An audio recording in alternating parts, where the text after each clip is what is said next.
June 4th, 1942, Midway Atoll. 41 torpedo bombers attacked the most powerful Navy fleet ever assembled. Within minutes, 35 are shot down. 0 torpedo hits. Only 6 aircraft returned. This was one of the worst disasters in American naval aviation history, and it won the Pacific War. This is the story of the Douglas TBD Devastator and the Mark 13 torpedo, and how complete failure became total victory. To understand how this happened, we need to go back 8 years to 1934, when the US Navy was about to build the most advanced aircraft in the world. In 1934, the Navy held a competition for a modern carrier-based torpedo bomber. Douglas Aircraft won, with a design that would change everything. The XTBD-1 prototype first flew on April 15, 1935, and it was revolutionary. First all-metal monoplane in Navy service. First fully enclosed cockpit, stretching nearly half the fuselage length. First hydraulically folding wings for carrier storage. When it entered the fleet service in 1937, the TBD Devastator was the most technologically advanced aircraft flying off any carrier in the world, British, American, or Japanese. The Navy ordered 130 aircraft. By 1939, production was complete. The Devastator equipped every torpedo squadron in the Pacific Fleet, but technology moves fast in wartime, and by 1941, the Devastator was already falling behind. When war broke out in December 1941, the Devastator was all the Navy had, and at first, it seemed adequate. February and March of 1942, TBDs flew carrier raids against Japanese bases in the Marshalls, Gilberts, Wake Island, and Marcus Island. Light opposition, moderate success. Then came the Battle of Coral Sea, May 7th and 8th of 1942. On the 7th, Devastators from the USS Lexington and Yorktown helped sink the Japanese light carrier Soho, 13 torpedo hits.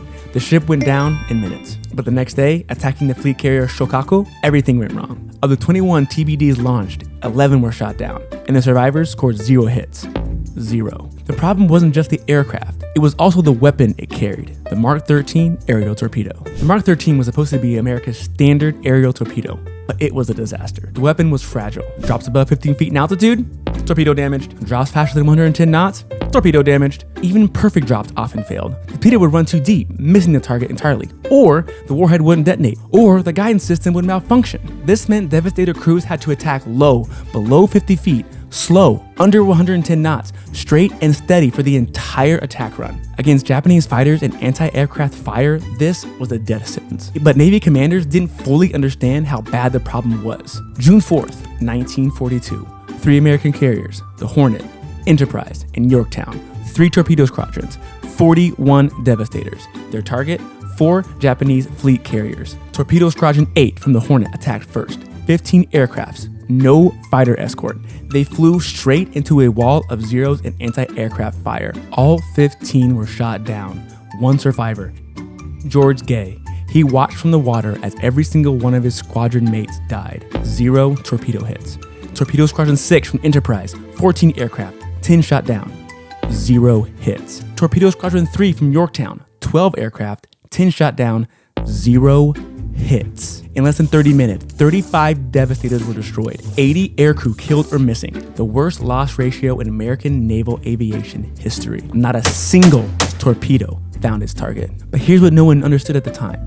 Those attacks weren't failures. They were key to everything that followed. While the Devastators were being slaughtered at wave-top level, they pulled every Japanese fighter down with them. The entire combat air patrol focused on the torpedo bombers, which meant when the American dive bombers arrived minutes later, the sky above the Japanese carriers was almost empty. In 5 minutes, 3 Japanese carriers were burning and a 4th was sink that afternoon. The sacrifice of the torpedo squadron made the victory at Midway possible for the United States. But the Navy knew it couldn't happen again. The Devastator was done. Within weeks, every surviving TBD was pulled from frontline service, and the new TBF Avenger took its place. But the Avenger carried the same Mark 13 torpedo, the same broken weapon. Something had to change. After Midway, the Navy launched an emergency program. The Bureau of Ordnance partnered with Caltech and the National Defense Research Committee. Thousands of tests, instrumented drops at Morse Dam in California, high-speed photography, failure analysis. The solution?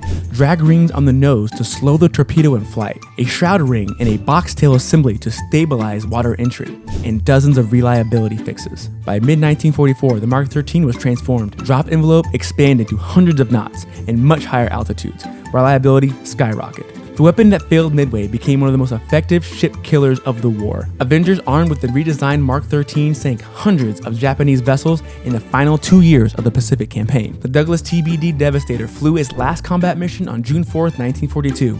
By late 1944, every airframe was gone, but the lessons learned from this failure saved thousands of lives and helped win the war in the Pacific. Sometimes the greatest victories come from the hardest losses. But what war story should I cover next? Let me know in the comments. If you made it this far, please smash the crap out of the like button, subscribe, and stay tuned for the next one.